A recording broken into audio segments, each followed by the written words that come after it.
नमस्कार, AB star news देख रहे हैं आप और मैं हूं आपके साथ सोफन सिंह। वक्त उजला है आपका राज्य आपके खबरों का, जिसमें सबसे पहले बात करेंगे इंदौर की, जहां कथावाचक जया किशोरी की कथा होनी थी, लेकिन ये कार्यक्रम निरस्त हो गया है। संजय शुक्ला ने बताया कि परमिशन जिस नाम से मांगी उस नाम से न मिलते हुए दूसरे नाम से दी गई, जिसे आचार संहिता को देखते हुए निरस्त कर दिया गया। विधायक संजय शुक्ला ने कहा कि बीजेपी और प्रशासन के कारण उन्हें भारी मन से यह फैसला लेना पड़ा है। उन्होंने बताया कि सागर शुक्ला की ओर से प्रशासन को अनुमति के लिए आवेदन दिया गया था। इस आवेदन पर कोई कार्रवाई नहीं हुई, जिसके बाद वे पुलिस आयुक्त कार्यालय गए, तब कथा की अनुमति उनके नाम पर जारी की गई। उन्होंने कहा कि प्रशासन बीजेपी के दबाव में काम कर रहा है, इसलिए ऐसा किया गया। मुझे कल परमिशन मिली है। सागर शुक्ला द्वारा पहले लगातार हमने परमिशन दी थी, उसका ये आवेदन भी मैं आपको कभी दूंगा। उन्होंने मल्हारगंज थाने ने बाकायदा सागर शुक्ला नाम लिखा हुआ है, सागर संजय शुक्ला नाम लिखा हुआ है। अब बाकायदा डीएसपी साहब ने लगातार हमको उन्होंने लिख के दिया है कि ये सागर शुक्ला के नाम पे, परंतु जब परमिशन दी गई है, जब परमिशन दी कल हमको दी तो संजय शुक्ला के नाम पे दी हुई। तो इससे आप समझ सकते हैं कि कितना षड्यंत्र रख सकते हैं। तो उसी कारण से सरकार इनकी है, ये कुछ भी कर सकते हैं। चुनाव में वैसे टिकट कांग्रेस के भी जारी नहीं हुए हैं। कांग्रेस पार्टी का समर्थन है, कांग्रेस पार्टी का ही समर्थन है। कांग्रेस पार्टी का मैं कैंडिडेट हूँ, कांग्रेस पार्टी का मैं विधायक, कांग्रेस पार्टी का सदस्य हूँ, तो कांग्रेस के साथ ही टिकट वैसे जारी नहीं। सर, नहीं लग रहा आपको कहीं ना कहीं दबाव में काम कर रहा है? नहीं आई है कांग्रेस की, लेकिन क्या आपको ऊपर से हाईकमान ने ओके कर दिया है कि आप ही लड़ेंगे चुनाव? अभी ऐसा कुछ नहीं है। कांग्रेस के अंदर लगातार स्टैंडिंग कमेटी होती है, प्रदेश कमेटी में जाता है।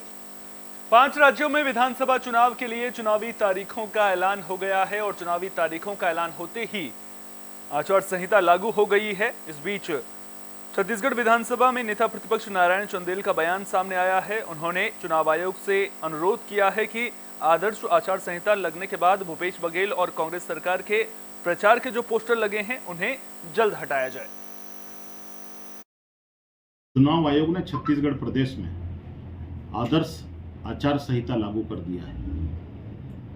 हमारा आयोग से यह विनम्र आग्रह है कि पूरे छत्तीसगढ़ प्रदेश में यहाँ के मुख्यमंत्री श्री भूपेश बघेल और यहाँ की कांग्रेस की सरकार ने जितने होर्डिंग्स, पोस्टर, विज्ञापन के बोर्ड लगाए हुए हैं, गेटों पर उनके फोटो चस्पे हुए हैं, उन सारे बोर्ड और होर्डिंग को तत्काल हटाने का आग्रह हमारा चुनाव आयोग से है। सीपीआईएम के राष्ट्रीय महासचिव सीताराम येचुरी पटना पहुंचे। इस दौरान उन्होंने दावा किया कि पूरे देश में विपक्षी दलों का गठबंधन इंडिया पूरी तरह से मजबूत है, कहीं से भी किसी भी तरह की दिक्कत नहीं हो रही है। वहीं सीट शेयरिंग के सवाल पर सीताराम येचुरी कन्नी काट गए और कहा कि यह सब बातचीत चलती रहेगी। सीताराम येचुरी ने कहा कि बिहार में जो जातीय जनगणना की गई है उससे सब कुछ साफ हो गया है। हम तो चाहते ही थे कि जाति आधारित गणना हो। साथ ही येचुरी ने बीजेपी पर भी जोरदार हमला बोला। उन्होंने कहा कि आखिर बीजेपी देश भर में जातीय जनगणना क्यों नहीं करा रही है। हम तो पहले से ही मांग कर रहे थे कि जातीय जनगणना करवाइए, और पिछले 9 साल में कराया क्यों नहीं भाजपा? घबरा क्यों रहे हैं? बिहार में जो गणना हुई है सर, क्या उसके आंकड़ों में गड़बड़ियां हैं? आप इसको कैसे हम कैसे बताएं? सरकार ने किया, और वो अगर जो सरकार ने अगर रिलीज किया तो जिम्मेदारी से तो किया ना भाई। विपक्ष कह रही है कि गड़बड़ियां हुई है, घालमेल हुई है। अब राजस्थान में भी जाति जनगणना अब उनको ये पक्ष दे रहा है कि भाई इस तरीके की सर्वे हुई है बीजेपी को। अब कुछ ना कुछ इल्जाम लगाए जा रहे हैं। सवाल ये है कि ये बुलेटिन में बात जबलपुर की भी कर लेते हैं, जहां सांसद राकेश सिंह जनता से मिलने पहुंचे। आपको बता दें कि त्रिपुरी वार्ड स्थित सगड़ा में सांसद राकेश सिंह लोगों से मिलने पहुंचे थे। जनता ने उनका शानदार स्वागत भी किया। इस दौरान सांसद राकेश सिंह वर्तमान विधायक तरुण भनोट पर जमकर बरसे। राकेश सिंह ने कहा कि ये पन्नी और शराब बांटने वाले लोग हैं, ये बैग, साड़ी, कंबल और शॉल बांटकर जनता को छलने वाले लोग हैं। इस दौरान सांसद बीजेपी सरकार में हुए विकास कार्यों की जानकारी देते हुए भी नजर आए। सांसद जी आए थे आज, माननीय राकेश सिंह जी, तो उन्होंने आश्वासन दिया है कि जो भी हमारी समस्याएं हैं उनका निवारण होगा। अगर हम भारतीय जनता पार्टी को वोट देते हैं तो वो और भी आगे कार्य कराएगी। और अभी तक जो हमारे पार्षद हैं सुनील पुरी गोस्वामी जी, उन्होंने आज तक कोई भी हमारे यहाँ विकास का कार्य नहीं कराया है। ये भी तो भाजपा के पार्षद है सुनील पुरी गोस्वामी। तो उन्होंने अभी तक हमारे यहाँ कोई कार्य नहीं कराया और वो कभी आते भी नहीं हैं और हमारी समस्याएं भी नहीं सुनते। न केवल सगड़ा पश्चिम विधानसभा क्षेत्र की हर बस्ती में मेरा नियमित जाना हो रहा है। अभी सगड़ा में खड़े हैं, माताओं बहनों ने दोनों हाथों से आशीर्वाद दिया है और मैंने पूछा है कि मैंने कभी भी किसी। इंदौर के बेटमा में अल्पसंख्यक कांग्रेस कार्यकर्ता सम्मेलन का आयोजन किया गया। आपको बता दें कि इस दौरान इंदौर दुग्ध संघ अध्यक्ष मोती सिंह पटेल ने स्थानीय उम्मीदवार की मांग को लेकर शक्ति प्रदर्शन किया। इस दौरान देवालपुर विधानसभा क्षेत्र के वरिष्ठ कांग्रेसियों और अल्पसंख्यक कांग्रेस कार्यकर्ताओं को सम्मानित भी किया गया। कार्यक्रम में कांग्रेस पार्टी के अल्पसंख्यक मोर्चा के सभी पदाधिकारी और कार्यकर्ता मौजूद रहे। अल्पसंख्यक मोर्चा के कई नेताओं की वर्तमान कांग्रेस विधायक विशाल पटेल से नाराजगी भी सामने आई। कार्यकर्ताओं ने बताया कि बाहर का विधायक होने से उन्हें कई असुविधाओं का सामना करना पड़ता है। मुस्लिम समाज के लोगों ने बताया कि जितना सम्मान उन्हें मोती सिंह पटेल से मिला है, इतना आज तक किसी से भी नहीं मिल पाया। बता दें कि इस दौरान देवालपुर विधानसभा से दावेदारी पेश करते हुए मोती सिंह पटेल हजारों कार्यकर्ताओं के साथ शक्ति प्रदर्शन करते नजर आए और टिकट की मांग की। ये आगाज है 2023 में माननीय कमलनाथ जी को प्रदेश की जनता और देवालपुर विधानसभा की जनता उनको मुख्यमंत्री देना चाहती है। अल्पसंख्यक विभाग के समस्त हमारे वरिष्ठ जनों को, हमारे कांग्रेस परिवार के सभी साथियों को मैं हार्दिक शुभकामना बधाई देना चाहता हूँ, धन्यवाद देना चाहता हूँ कि आपने या युवा से लेकर बुजुर्ग व्यक्तियों जो वरिष्ठ जन का जो आज अपने सम्मेलन कराया, इसमें सभी धर्म के हिंदू, मुस्लिम, सिख, ईसाई और आपने सबको जोड़ा और हमारे जो इंदौर जिला कांग्रेस के कार्यवाहक अध्यक्ष आदरणीय सौरभ पटेल साहब का सम्मान किया, हमारे शहर युवा कांग्रेस के अध्यक्ष रमेश खान साहब का स्वागत किया। संख्यक कांग्रेस का सम्मेलन था जिसमें सभी मेरा भी उसका सम्मान किया, सभी अल्पसंख्यक वर्ग के लोगों का सम्मान उनका सम्मान था। ये कांग्रेस की एक अल्पसंख्यक विभाग की बड़ी मीटिंग थी, इसमें कुल मिलाकर यहाँ पे सम्मान और उसका कार्यक्रम रखा गया था। ये छोटी मोटी जो भी बातें यहाँ पे। खबर नवागढ़ के सेवई गांव से है, जहां नशे के खिलाफ ग्रामीणों ने मोर्चा खोल दिया है। सरपंच समेत ग्रामीणों का हुजूम कलेक्ट्रेट में उमड़ा। ग्रामीणों ने बताया कि सेवई गांव में नशाखोरी बढ़ती जा रही है, जगह जगह शराब बिक रही है, जिसके चलते छोटे बच्चे भी नशे की आगोश में समा रहे हैं। शराब के नशे में मदहोश लोग गांव में जगह जगह गाली गलौज और मारपीट करते रहते हैं, जिससे गांव का माहौल अशांत हो गया है। छोटी बच्चियों समेत महिलाओं का घर से बाहर निकलना मुश्किल हो रहा है। ग्रामीणों ने ज्ञापन सौंपकर नशे पर अंकुश लगाने की मांग की है।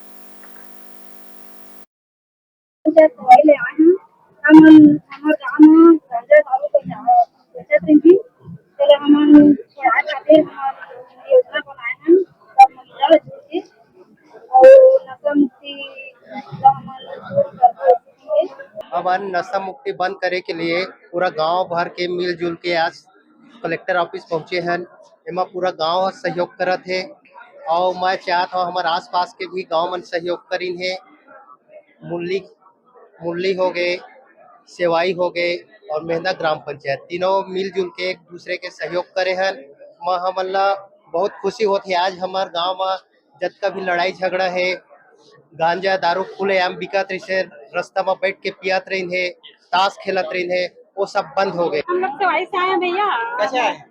हम लोग गांजा दारू नशाबंदी बंद करवाने के लिए आए हैं यहाँ, और अपने गांव को जो छोटा छोटा बच्चा पी रहे हैं उसको बंद करवाने के लिए।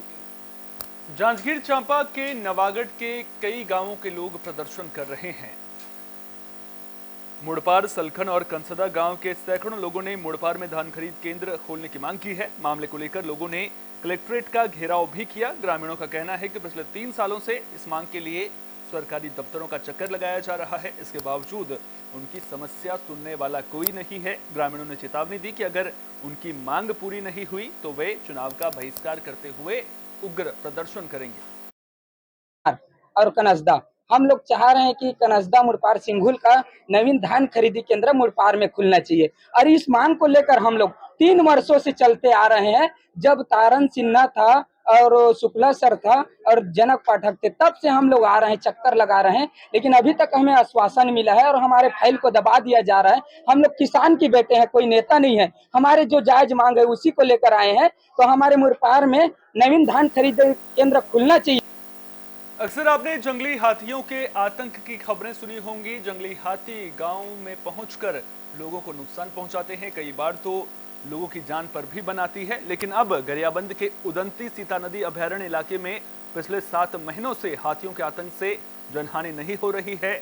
वजह तैनात ऑफिसर वरुण जैन के प्रयास से बना हुआ एलिफेंट ऐप है, जो हाथियों के आमद पर 10 किलोमीटर पहले ही जानकारी दे देता है। आर्टिफिशियल इंटेलिजेंस की मदद से ऐप को क्लाउड सर्वर पर प्रोग्राम किया गया है, जो 5 मिनट के भीतर 10 किलोमीटर की परिधि में मौजूद पंजीकृत मोबाइल पर ऑटोमेटिक मैसेज और कॉल के जरिए अलर्ट कर देता है। ऐप ने अब तक 9 लाख से ज्यादा कॉल मैसेज कर लोगों को अलर्ट किया है। दरअसल अभयारण्य में अप्रैल 2023 में 24 घंटे के भीतर हाथियों के झुंड ने 3 लोगों को मौत के घाट उतार दिया था।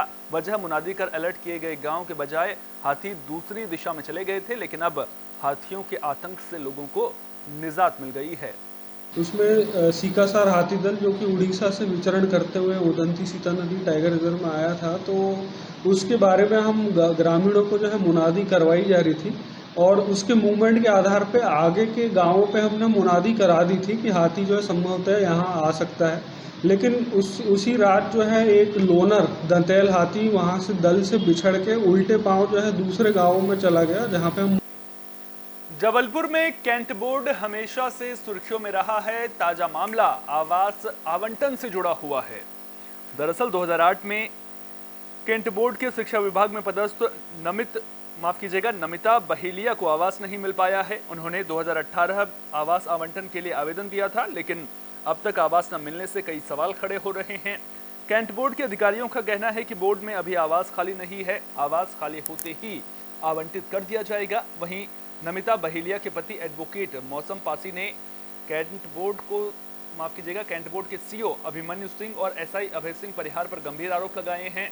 उन्होंने कहा कि कैंट थाने के सामने खाली आवास पर एसआई परिहार की लापरवाही से शराब का धंधा चल रहा है, जिसका उन्होंने वीडियो भी बनाया है। आरोप लगाया है कि आवास खाली होने के बावजूद भी नहीं दिया जा रहा है और कैंट बोर्ड में तृतीय श्रेणी और चतुर्थ श्रेणी के कर्मचारियों को प्रथम श्रेणी का आवास आवंटित किया गया है।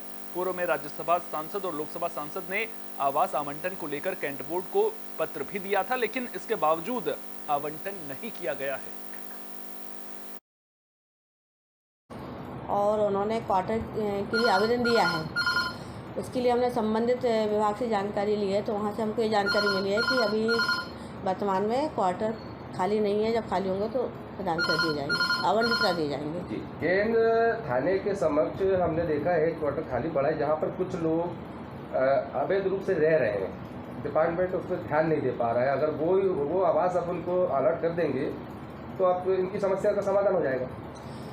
इसके लिए हम अभी संबंधित विभाग से पता करते हैं, आपके द्वारा हमको ये जानकारी। मोतिहारी के तुरकौलिया में असंगठित कामगार कांग्रेस की बैठक हुई। आपको बता दें कि इस दौरान कई अहम मुद्दों पर चर्चा की गई। बैठक की अध्यक्षता युवा कांग्रेस नेता गुलरेज अहमद अंसारी ने की। संबोधित करते हुए असंगठित कामगार के जिला अध्यक्ष सत्येंद्र नाथ तिवारी ने संगठन से होने वाले लाभ के बारे में बताया। साथ ही सरकारी प्रोत्साहन राशि को आवाम तक पहुंचाने पर भी जोर दिया। उन्होंने कहा कि प्रदेश अध्यक्ष अमित कुमार पासवान के निर्देशानुसार प्रत्येक प्रखंड में संगठन का प्रखंड समन्वयक मनोनीत किया जा रहा है। इसी क्रम में तुरकौलिया प्रखंड के मोहम्मद लाल बाबू अंसारी को तुरकौलिया प्रखंड समन्वयक के रूप में मनोनीत किया गया। आज भारतीय राष्ट्रीय कांग्रेस पार्टी की देश के पैमाने पर जवाबदेहियां बढ़ गई है। देश में जो सामाजिक और आर्थिक उन्माद पैदा किया जा रहा है, जिस तरह से देश के तमाम 90% दलित अल्पसंख्यक पिछड़ा समुदाय के लोगों के बजाय 2-4-10% पूंजीपतियों के हाथ में जो आर्थिक स्थितियां सौंपी जा रही है, जिस तरह से सामाजिक सौहार्द जो है बिगड़ रहा है देश का वर्तमान सत्ता के संरक्षण में, इसके मद्देनजर कांग्रेस पार्टी के संगठन को मजबूत करना देश की मजबूती के लिए आवश्यक है। इस कड़ी में हम जिला अध्यक्ष असंगठित कामगार कांग्रेस होने के नाते अपने प्रदेश अध्यक्ष अमित कुमार पासवान जी के निर्देशानुसार पूरे जिले में।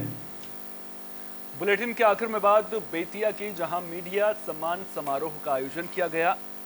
गोनाहा प्रखंड के सेरवा भुस्की के हरदी गांव नेशनल पब्लिक स्कूल परिसर में जदयू जिला मीडिया प्रभारी संजय निषाद ने इस कार्यक्रम का आयोजन किया। कार्यक्रम की अध्यक्षता प्रखंड अध्यक्ष विक्रमा चौधरी ने की।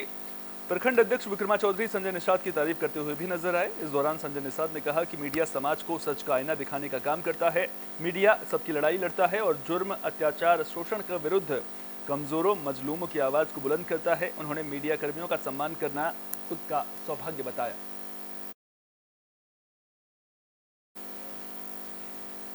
आपका राज्य आपकी खबरों में फिलहाल के लिए इतना ही। अपना बहुत बहुत ख्याल रखिए। देश और दुनिया की तमाम अहम खबरों के लिए देखते रहिए AB स्टार न्यूज।